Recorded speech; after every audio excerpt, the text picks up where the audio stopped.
There is a number that describes how fast the universe is growing. We have measured it two different ways. We got two different answers. 67, 73. Two numbers, decades of work, thousands of scientists, and they do not agree. This is not a rounding error. The odds of it being a coincidence are around 1 in 3.5 million. Something somewhere is wrong. Either we are measuring the universe incorrectly, or the universe is not the thing we believed it was. Both measurements are correct. That is the problem. The story begins with the man who understood gravity better than anyone who has ever lived, and with the one idea he swore he regretted. In 1917, Albert Einstein turned his new theory of gravity loose on the universe itself, and the equations told him something he could not accept. The universe would not stand still. It had to move, collapsing or growing. His own mathematics forbade a universe at rest. So Einstein did something strange. He added a term to his own equations, a repulsive pressure woven into empty space itself, holding the cosmos perfectly still. He gave it a name from the Greek alphabet, lambda. 12 years later, an astronomer named Edwin Hubble looked out from a mountaintop in California and saw the truth. The galaxies were rushing away from us, all of them, in every direction. The universe was not still, it was expanding. Einstein struck lambda from his equations. Legend says he called it the greatest blunder of his life. The term was buried. It did not stay buried. For most of a century, astronomers believed they knew the ending. The universe was born in fire. It expands, and gravity, patient, relentless, slows that expansion a little more with every passing age.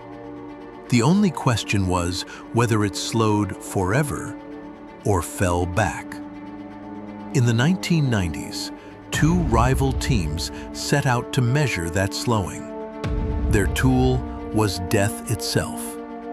A specific kind of dying star, a white dwarf that steals too much matter from a companion and detonates, a Type 1a supernova. These explosions always detonate with nearly the same true brightness.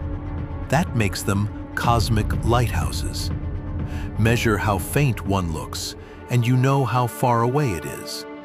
Measure enough of them, and you can watch the history of the expansion itself. In 1998, the answers came back.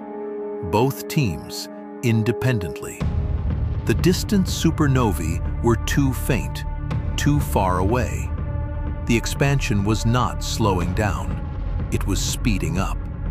Something was pushing. Something stronger than the gravity of every star and every galaxy combined.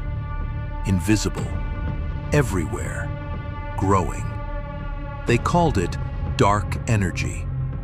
And when they measured how much of the universe it commands, it was not a footnote. It was the throne. Roughly 68% of everything that exists. The discovery won the Nobel Prize. And to describe this new universe, physicists reached back and pulled Einstein's blunder from its grave. Lambda returned, no longer holding the universe still, but driving it apart. The blunder became the crown jewel of a new model of everything, Lambda CDM, the standard model of cosmology. And for 20 years, the recipe worked. A model this powerful makes promises. It says, measure the universe young, measure the universe old. The numbers must meet in the middle. So we measured, from both ends of time. The first measurement begins at the beginning, the cosmic microwave background, the oldest light in existence, released when the universe was 380,000 years old. A satellite named Planck mapped that ancient glow in exquisite detail, and from it, the model predicts how fast the universe should be expanding today, 67.4. The second measurement begins here, at home. Astronomers led by Adam Rees built a ladder of distances, pulsing stars, exploding stars, rung by rung out into the deep. And they read the expansion directly, 73. 67 from the infant universe, 73 from the universe outside our window. The gap is small. The problem is not, because both sides have spent decades hunting their own errors, and the gap refuses to close. Not everyone is convinced. Some astronomers still argue that a hidden flaw waits somewhere in the ladder's rungs. But when the James Webb Space Telescope rose, many believed it would end the argument. Webb checked the measurements, the ladder held, the tension survived, and it crossed the threshold physicists call 5 sigma, the point where coincidence dies. On a mountaintop in the Arizona desert stands a machine built to interrogate the Dark Energy Spectroscopic Instrument, DESI.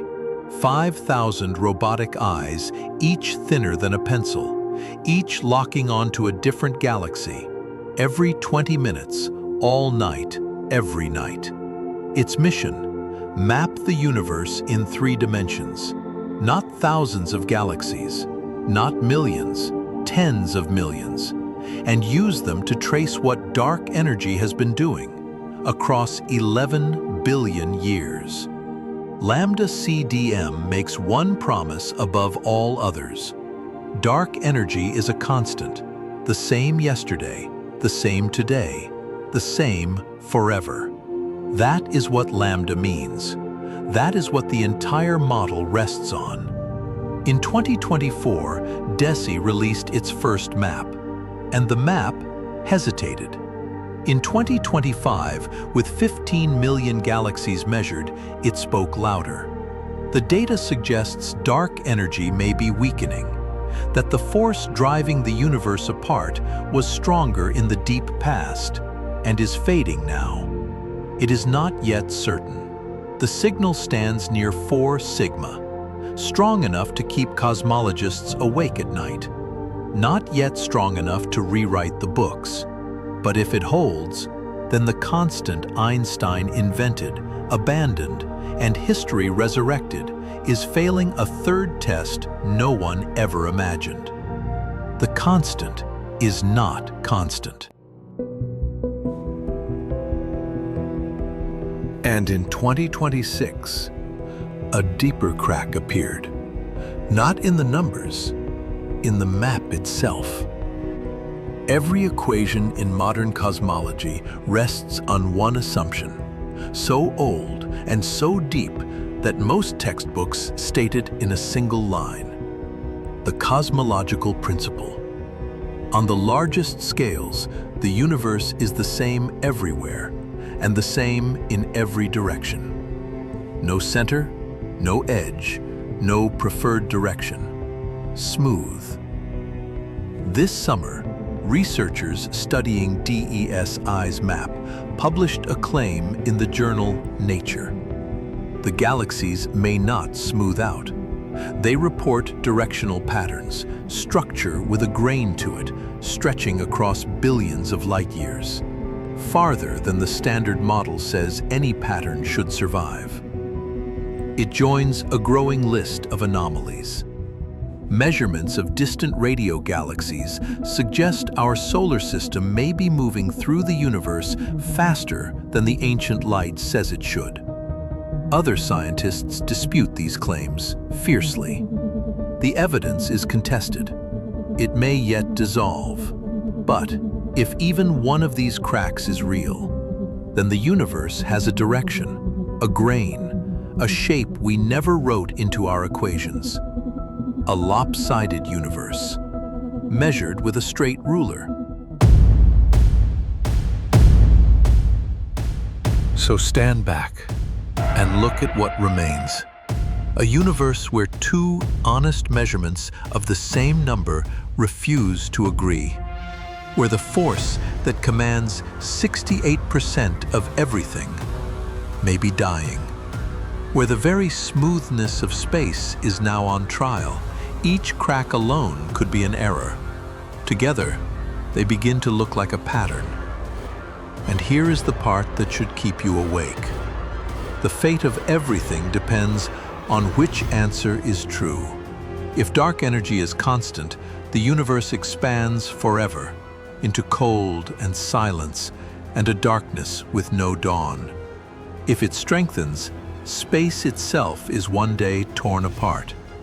And if it weakens, if it fades all the way to nothing, and below, the expansion could stop and reverse. The verdict is coming. DESI is still swallowing the sky. Europe's Euclid telescope is mapping billions of galaxies, and in the mountains of Chile, the Vera Rubin Observatory has begun the largest survey of the universe ever attempted.